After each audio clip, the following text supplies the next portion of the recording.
You're listening to the Coach's Journey podcast, exposing the struggles and celebrating the successes in the life of coaches who are action takers and creating authentic impact in today's world. Whether you're just starting out, expanding your reach, or exploding your impact, you're in the right place right now. Stay tuned and be sure to subscribe to this podcast. Now, here are your hosts of the Coach's Journey podcast.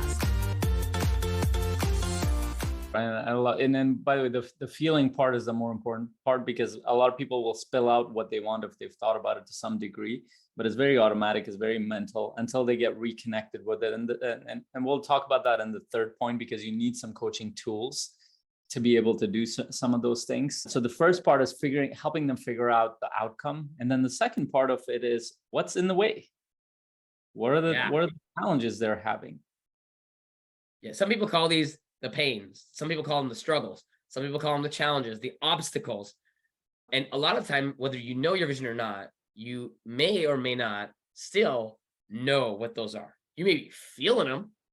You may be feeling in your life that things aren't working, things are in the way, things are like really creating resistance for you, but you may not know what those things are or how they're affecting you. And that's a really big part of this. So like helping clients articulate what those struggles, pains, resistances, challenges, obstacles are on the path to that vision, which they may not even realize was the vision until they had this conversation. But it's like, can they articulate it? And if they can't, help them articulate it. Yeah. So this is a really cool point, because when we were talking about this before, Daniel and I, we were talking about this topic, and I shared something, and I was like adding value. But this, like, if you're new in coaching, you might not notice it. But the fact that you're walking them through this process is the actual value of the session. It's huge. They might have never thought about this in the way that you're doing it. So for example, I work with a lot of investors. Their whole idea of their vision is, I just want a life of freedom. Like they will have a couple of pieces in there, but it's very surface. And it's what does that mean? They don't know. And they're given the words, like they're fed the words by some influencer or somebody saying that, oh, like, I want to do what I want, when I want it, wherever I want, whoever I want to do it. They all say it like in that order. And I know that it's not them. It's somebody else has painted that picture for them. They haven't done the digging. But when you go actually deeper, it's actually very unique for every person. There are some general themes for everybody around time freedom and resource freedom and financial freedom and their relationships. But the uniqueness comes out when you go to the details of people's lives and what they feel around that. And then within that, now they start to, when we go into the challenges in the beginning, one, like Daniel said, it might be the first time for them to even go into the details. Two, whatever challenges they thought might not even be the actual challenge. So this is where a lot of novice coaches, they might go in there saying like, let me jump in and help them figure out that challenge. That might not be the challenge. Go a little bit deeper, do some digging around how are they thinking about the challenge? What are they realizing in relation to that vision now? What might be in their way? And what I'm, at least in my sessions, what I'm looking for is a big challenge, like it's something that they do not know how to resolve, something that they're stuck in. And I'll give some examples, but I want to hear Daniel's take on this too. I like to get like as many challenges that are in the way of the vision as possible. Like get them, because here's the thing. If they say the one big challenge or the one small challenge and they see like some hope to solving that, they may not recognize that there's 50 different challenges that are actually stopping them. It's like that. It's like there's a boat in the harbor, right? And it's got all the ropes, and you might be able to cut that one rope and the boat moves an inch, but it's still got 49 ropes. It's actually you want to identify what are all the ropes that are preventing you from moving forward, as many as you can. I like to go, what else, and then like we'll get a feel for like, what are the big ones? Like, what are the real big ones? The ones that you can't solve in one session, the ones that you can't solve in one thought or one action step. Because the reason they're talking to you most likely is because these are more complex problems. They're more difficult problems, and they're not going to be simple solutions. Whereas everybody's looking for that bullet. Oh, if I have this call, I'm going to get the silver bullet. It's going to solve all my problems. It's like, no, we got to do the work, cut the ropes, and figure out what all those challenges are. And so as many, you want to generate as big a landscape as you can on the vision and the challenges. That way you have identified a huge amount of things that are really important to them and that are really going to hold them back in order to achieve what they're trying to achieve, right?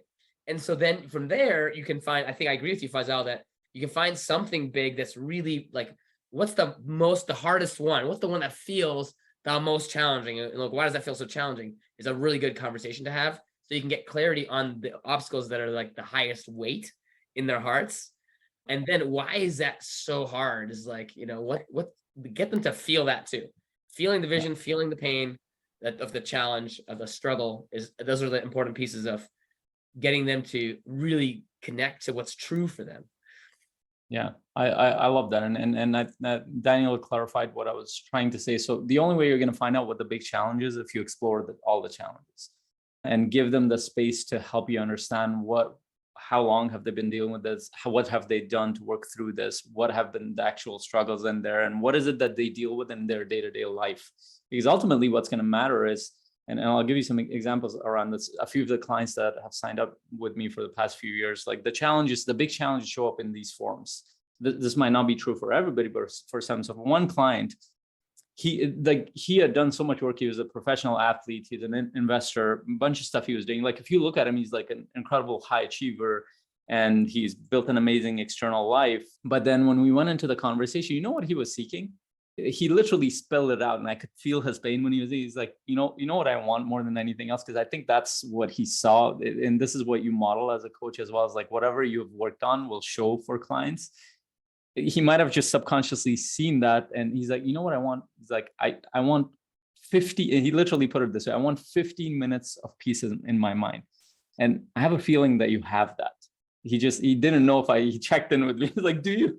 I was like, okay. It's like, what would that look like in your life? Can you describe? He's like, when I'm sitting with my family, I just want to be there and I don't want to have to worry about all the shit that I have to do and all the things that I have to take care of. When I'm sitting with myself, I don't want to have to feel guilty. I don't want to have to feel shame. And like, it might have not seemed much, but when we dug into there, is like, he has been trying to work that out for years. He did not know what to do in that area. And that's there. And that what you've done in that conversation, Faisal, you've identified not only what he actually wants, this is a big part of his actual vision, like peace of mind. Like that's a big part of the vision. And he might have said like, oh, I want my income to be here and I want my, relationship to be there. But what he actually is driving it, a lot of it is peace of mind. And so to me, he needs a peace of mind coaching program. Might be the way you name that program for him. But what you're doing in this process is identifying all the things that are taken away from his peace of mind and all the obstacles that why haven't you gotten that peace of mind, right? What has been in the way? What's in the way right now?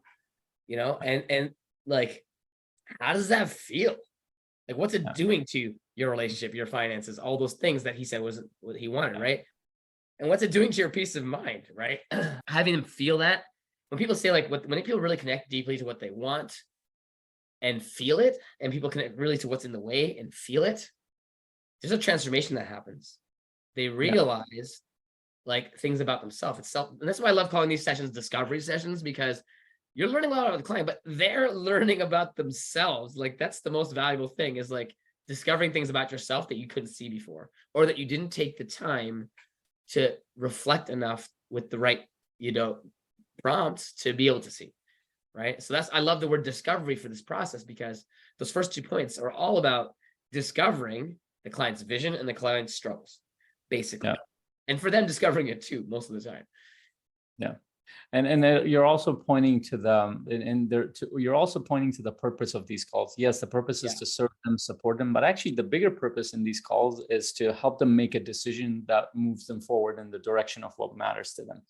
And if that decision is get the support that they need, this is why they need to feel the pain. A lot of people make decisions more out of pain than they make out of like what they see. And this is why we need to, and this is not the way, well, I want to give them pain. No, most people don't feel their life in general. But when they actually feel their vision, when they actually feel what they're going through, you're connecting them to their life. You're not making them feel pain. You're actually connecting them to what's happening in their life. They might be avoiding all sorts of things. I mean, they might be struggling in their relationship. They might be struggling in their business, but they don't feel it because they're in their mind and they're in their head and they're just going through the motions. But when they feel it in that call, they see the significance of it. And then the last point, and there's so much in here, by the way, we're going to cover all this. I was like, wait. Making people feel pain is hard for a lot of coaches, but the reason they're talking to you is they haven't felt the pain deeply enough to actually do the right things about it or figure out what to do. They've been putting off feeling this pain, and they've been therefore putting off solving the pain. And the conversation with you stops them so that they can actually feel that pain, and actually make a decision to do something about that pain. And you're there with them, supporting them. They will feel that you could be the help that they need on this path. And if you know that you can help them on this path, and they know that you can help them on this path, the decision might be, let's coach together so I can solve this pain together, right? That might be the right next step for them. And you can do that in integrity if you believe that, right? So what's point number 3? Let's we don't have tons of time left. So let's try to get point number 3 in here. We've talked all around it so many times already. So go ahead, Daniel. You can. No, you go ahead, Faisal. And so just keep in mind, there's a lot in here where we're trying, like, it might sound overwhelming to hear this stuff, especially if you're starting out, but know that we're doing a 2-hour masterclass on this. So we go into the actual framework of how we do each pieces on the 16th. So if you want access to that, just type #delivery. If you're listening to this on podcast or video, you can actually type that in the comments there too, or send us a message at support@coachingmasterycommunity.com, or join our Facebook group. You'll see the links. But the third point is, this is where the coaching sales call is very different from a normal sales call. A normal sales call, this is where you've got them to explore the vision, the outcome, the goal they have, and then you've gotten them to explore the challenges, the obstacles in the way, and then the middle, the gap, is where your program comes in. So in a lot of sales calls, they will just share, hey, this can help you moving forward. And that might even be enough to some degree, depending on how high ticket your program is. And this is where, if you're selling a higher ticket program, you want to do some work in here. Plus, they need to see what coaching is, because most people don't understand it. So based on the challenges that they've shared, if you've identified 1 or 2 big challenges in there, you're actually helping them through that with your coaching process and tools. So this is where your tools come in as coaches, and your modality will determine what kind of tools you use, whether you're a high performance coach, transformational coach, conscious parenting coach, or some other compassion inquiry coach, whatever coaching you do, your tools, or NLP, your tools will come in useful to help them through a part of that challenge. And they actually see that you can actually support them. So they see that you're competent enough to help them. And also they don't just see the call as, hey, I just got on a call to do that. Even though the discovery is very helpful, this helps them gives them a better view of what your coaching is going to be about when you talk about the offer. Because what it will literally be like by the end of the call is that, hey, was that helpful? Would you like more of that kind of support? And then you're just describing your program of how you're going to work with them. So you're bridging the gap, but you're doing it by demonstrating your coaching process, so they understand it in experience rather than you talking about it in concept. I love that, Faisal. And if anybody missed it, point number 3 is demonstrate coaching. That's what Faisal is talking about. You need to demonstrate what coaching is. Most people will not know, or maybe they might think they know, but they haven't experienced it with you. Like, the difference with, and Faisal said a normal sales call is where you do the vision and the pain. Actually, I think a normal sales call is usually not that discovery oriented. Like, a lot of sales calls will be like, hey, here's what we do. This is why you need it. Buy it now, buy it now. And so, like, that's like to me, the vast majority of sales calls are terrible. Nobody wants them. But when people have these sales calls with you, you probably don't even need to call them sales calls for the customer, but in your own mind, you can call them an impact or sales call. When people come in these calls with you, they should expect to have a very life-changing conversation. That's the beauty of this format and this key thing, the sales call. If you just did the vision and the struggles alone, that will be life-changing. You probably could make an offer if you did that coaching really well to clarify. Clarification coaching is coaching. But what Faisal's getting at, there's another level of coaching that you can do, which is actually give them progress in a specific struggle or vision area. Like, find the thing that is going to actually make them feel that they can make progress. That's a valuable thing on their own. If they leave the call, didn't buy coaching, but actually feel more agency within themselves, more able to move forward, and they feel like they've progressed, they've got some additional clarity, you can feel really good about what you just did. And it's not a salesy, pushy kind of salesy feeling. It's an impactful sales feeling. And that's really important for you to feel that, whether they sign up or not. If you leave that call knowing that you made a difference because you coached them a little bit and they made some progress, if you can leave knowing that and do that enough times, you will be unstoppable, because you have that confidence within that that's what you're doing, not just selling stuff to people, right?